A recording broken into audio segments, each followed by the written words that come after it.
नमस्कार। आज हम लोग बात करेंगे फोबिया के ऊपर।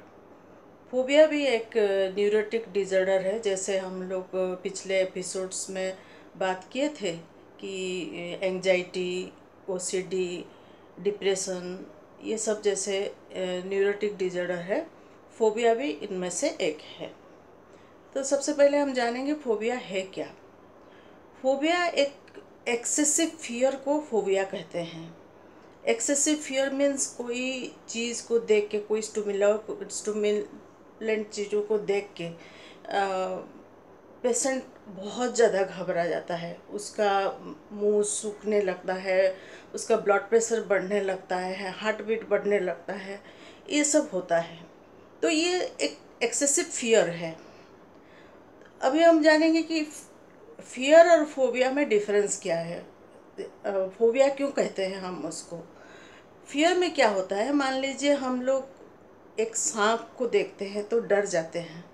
ये एक नेचुरल फियर है, क्योंकि हमको पता है कि ये सांप हमको हार्म कर सकता है।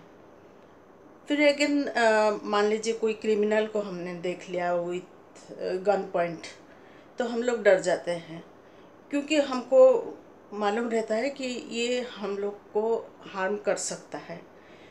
तो इसको हम फियर बोलेंगे, नेचुरल फियर।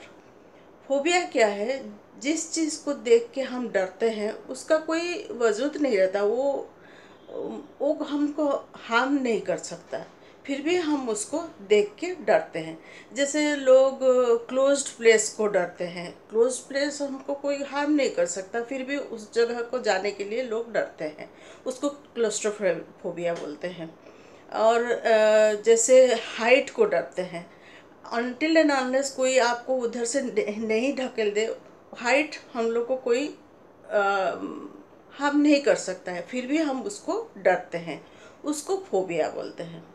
फोबिया कई तरह का होता है। कोई डरता है पानी को, जो हाइड्रोफोबिया बोलते हैं। कोई क्लोज्ड प्लेस को डरता है, कोई हाइट को डरता है। बहुत तरह का फोबिया होता है। और उसमें मेन जो है, जिस चीज़ को हम डरते हैं उसमें कोई हार्म नहीं होता। हमारा कुछ पास्ट एक्सपीरियंस की वजह से, कुछ हमारे डिजीज़ के कारण हमको डर लगता है उस चीज़ को, तो उसको फोबिया बोलते हैं। तो अभी जानेंगे कि फोबिया का कारण क्या है, क्यों होता है लोगों को फोबिया। एक तो है कि चाइल्डहुड मेमोरी जो फॉरगेट कर चुका है, और अ, वो बाद में मैनिफेस्ट होता है और उसको डर लगता है, उसको ये एक कारण है। दूसरा है कि लर्न फोबिया। लर्न फोबिया क्या होता है, घर में मान लीजिए मम्मी कॉकरोच को डरती है, तो डॉटर भी डरने लगती है, तो उस तरह का होता है फोबिया। तो कॉकरोच हम लोग को कोई हार्म करता नहीं है, लेकिन फिर भी काफ़ी लोग, ये एकदम जनरल ट्रेंड है कि लेडीज़ लोग डरते डरते हैं, तो उसको फोबिया बोलते हैं। तो जैसे फॉरगेट फुल चाइल्डहुड मेमोरी जो बोलते हैं, उसके ऊपर मैं एक एग्जांपल देना चाहूँगी। अर्ली 20th सेंचुरी में एक 45 ईयर इंसान साइकोलॉजिस्ट के पास, वेस्टर्न कंट्री में साइकोलॉजिस्ट के पास आते हैं और बोलते हैं कि कल मैं एक अस्तबल में मेरे फ्रेंड का उधर गया था, और उधर वो घोड़ा को देख के, हर्ष को देख के मुझे बहुत डर लगा। इतना डर लगा कि मैं उधर फेंट हो गया। और मुझे पता है कि घोड़ा ने कभी, मैंने पहले कभी घोड़ा को देखा नहीं था। जो भी देखा था पिक्चर में या दूर से देखा था, और उसने कभी मेरा हार्म नहीं किया, फिर भी मुझे इतना डर क्यों लगा। तो साइकोलॉजिस्ट ने उनका केस हिस्ट्री लिए। जैसे केस हिस्ट्री बोलने से उनका चाइल्डहुड से सारा मेमोरी, सारा जो किस तरह का गुजरा, ये सब उनसे बात करने लगे। उससे कुछ पता नहीं चला कि क्या हुआ था। और ये अकेले लड़के थे घर में, पापा मम्मी गुजर चुके थे। तो साइकोलॉजिस्ट को कुछ पता नहीं चला कि क्यों ये घोड़ा को इतना डर रहे हैं।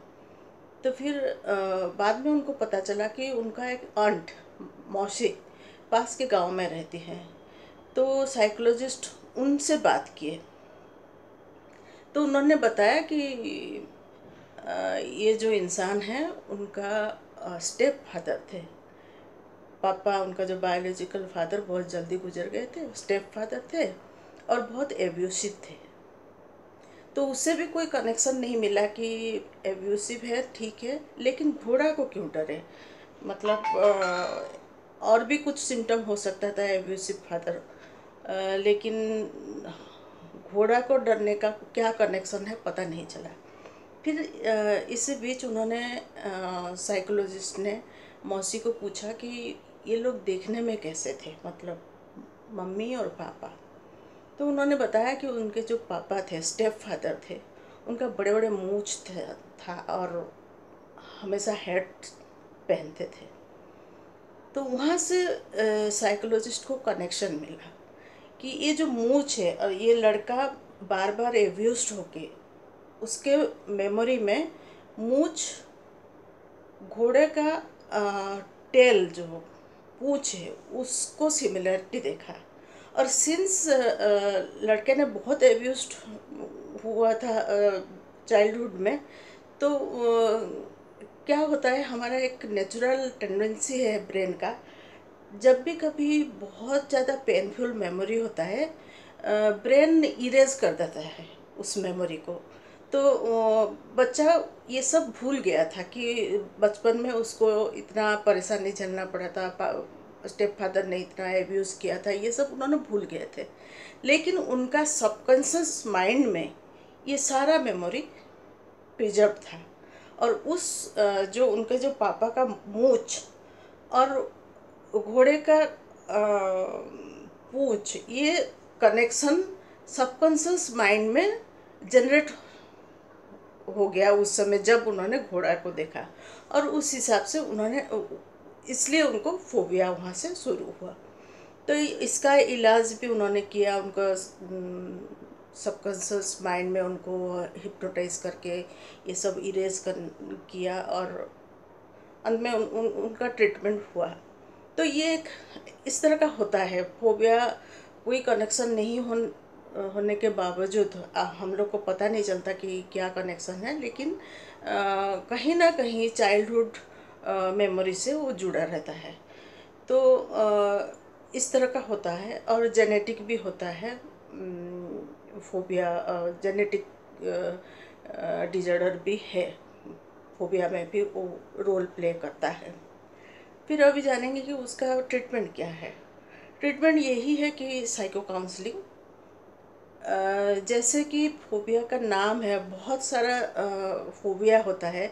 साइको काउंसलिंग भी दूसरा दूसरा तरह का होता है। हर एक पेशेंट को अलग टाइप का ट्रीटमेंट काउंसलिंग दिया जाता है।